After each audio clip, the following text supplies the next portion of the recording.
जी हरियाणा से। राधे राधे महाराज जी। महाराज जी, कर्म करो फल की चिंता मत करो के सिद्धांत पर वास्तविक में जीवन कैसे जिया जा सकता है? क्योंकि जब हम किसी लक्ष्य को प्राप्त करने के लिए प्रयासरत रहते हैं तो अनायास ही परिणाम की सोच हो जाती है। तो ऐसी स्थिति में ये सिद्धांत का पालन महाराज जी कैसे संभव है? आप दुख की चाह करते हैं क्या? तो दुख की चाह तो कोई करता नहीं, सब सुख की चाह करते हैं। तो बिना चाह किए दुख मिलता है कि नहीं मिलता? ऐसे सुख की चाह भी मत करो, केवल कर्म करते जाओ तो आपको अनायास अन मांगे आगे आवेगो, जो पल लागे पल को। पर आप सुख की कामना से युक्त है, इसीलिए बंधे हुए हैं। जैसे बिना चाहे दुख सबको प्राप्त होता है, कोई दुख नहीं चाहता।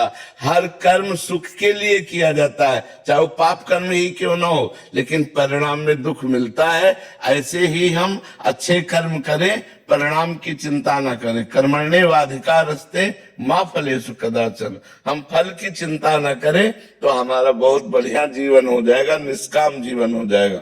क्योंकि निष्काम जीवन ही भगवदानंद का अनुभव कर सकता है, सकामी जीवन विषयों का अनुभव करता है। इसलिए निष्काम होने के लिए भगवान कहते हैं कि तुम कर्म करो, फल की इच्छा मत रखो। लेकिन संसारी आदमी पहले फल की इच्छा रखता है और फिर कर्म करने की, कि ऐसा ऐसा करूंगा तो इसमें इतना लाभ हो जाएगा और ऐसे से ऐसा फिर हो जाएगा। और जब वो कर्म करता है और उतना लाभ नहीं होता है तो वो दुख का भाजन बन जाता है, वो दुख का कारण बन जाता है। दुख सुख हमारी मान्यता है। जैसे दो ब्राह्मण बैठे हुए थे, एक धनी ने कहा आज हमारे यहाँ भोजन पा लीजिए, निमंत्रण दिया। दोनों भोजन पाने गए, भोजन पा के दोनों निकले तो एक अप्रसन्न था और एक प्रसन्न था। तो धनी ने पूछा कि आप प्रसन्न क्यों हो और आप अप्रसन्न क्यों हो? भोजन तो दोनों को समान पवाया।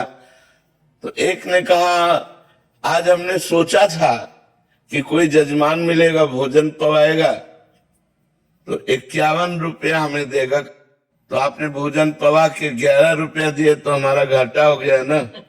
और उससे पूछा तुम प्रसन्न क्यों हो? बोले हमें तो था कि पता नहीं भोजन मिले कि ना मिले, भोजन भी मिला, 11 रुपया मिले तो प्रसन्न हुए। अब बोलो दुख का कारण और सुख का कारण उसकी सोच है या कोई कर्म है? उसकी सोच है ना। तो भगवान सोच सुधारने के लिए कहते हैं कि तुम केवल अच्छे कर्म करो, परिणाम की चिंता ना करो, क्योंकि परिणाम अच्छे कर्म का अच्छा ही होता है। अगर बुरे कर्म करोगे तो उसका फल बुरा होगा।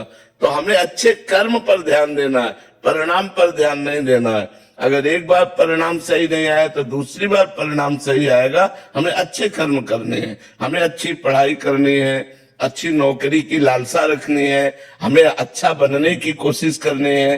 तो ये कर्म करने के लिए भगवान तो आदेश कर रहे हैं। लेकिन फल की आकांक्षा पर, जैसे आप बहुत प्रयत्न करके पढ़ाई अच्छी की और फेल हो गए कुछ नंबरों से, तो आपको निराश नहीं होना, आपको अगले वर्ष और अच्छा पढ़ना है। और जो केवल फल की आकांक्षा रखते हैं फिर उसकी सोच लेते हैं, चाहे व्यापार हो, चाहे नौकरी हो, चाहे किसानी हो, चाहे जो भी हो, केवल फल की आकांक्षा रखते हैं और वो प्रवीण बुद्धि के नहीं होते। तो जहां रिजल्ट सामने असफलता आई, हार आई, पराजय हुई या फेल हो गए, तो फिर वो अपने को बहुत कोसने लगते हैं। निगेटिव विचार इतना बढ़ जाता है कि फिर उसकी सोचने लगते हैं।